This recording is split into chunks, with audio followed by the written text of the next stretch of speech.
ध्यान में लीन रहते हैं प्रभु। धन्य है देवी, तुम्हारा प्रश्न अति उत्तम है।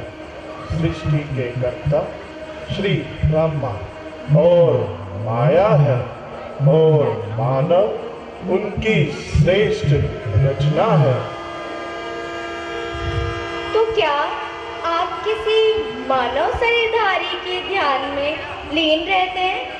निश्चय ही देवी, मैं श्री विष्णु के अवतार मर्यादा पुरुषोत्तम श्री राम के ध्यान में लीन रहता हूँ। राम स्वयं मायापति है। वह अग्नि, वेग, तेज व प्रकाश है। आकाश की भांति अनंत है और मंत्र रूप होकर स्मरणीय है। हे नाथ, आप स्वयं महाकाल होते हुए भी किसी नर के उपासक हैं, ऐसा क्यों प्रभु? ऐसा इसलिए कि असीम होते हुए भी जिन्होंने अपने आप को समीक्षा में रखा, माया के चरम सत चित आनंद जगत के सतो रजो वर्गमो गुणों में सर्व समर्था पर स्वयं अपनी मर्यादा धारण करने के कारण देवताओं के भी आराध्य रघुकुल नंदन श्री राम चंद्र लीला हेतु शरीर धारी होकर भी पुरुषोत्तम है। इसीलिए वे मेरे आराध्य हैं।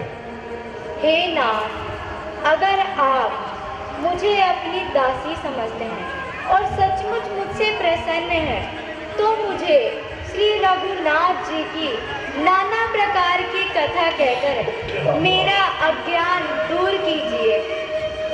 देवी सुनो, हमारा मत तो यह है कि मन, बुद्धि और वाणी से श्री राम की तर्कना नहीं की जा सकती, तथा विसंत मुनि वेद और पुराण अपनी अपनी बुद्धि के अनुसार जैसा कुछ कहते हैं और जैसा कुछ मेरी समझ में आता है, वही कारण मैं तुमको सुनाता हूँ। जब धर्म की हानि होती है और नीच अभिमानी राक्षस बढ़ जाते हैं, तब वे कृपा निधान प्रभु भांति भांति के दिव्य रूप धारण करके दुखियों की पीड़ा करते हैं। प्रभु अवतार के कुछ कारण में तुम्हें सुनाता हूँ। हे नाथ, मुझे भी बताइए कि श्री विष्णु भगवान ने मनुष्य का रूप क्यों धारण किया? हे देवी, नारद जी ने एक बार श्री विष्णु जी को श्राप दिया, अतः एक कल्प में उसके लिए अवतार हुआ। परंतु स्वामी, नारद जी तो स्वयं श्री विष्णु भगवान के परम भक्त हैं, फिर किस कारण मुनि जी ने उन्हें श्राप दिया?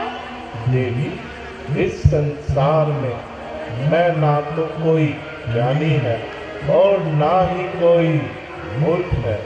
रघुनाथ जी जब जिसे जैसा कर दे वह वैसा ही हो जाता है। आओ, यह कथा हम तुम्हें अपनी माया से दिखाते हैं।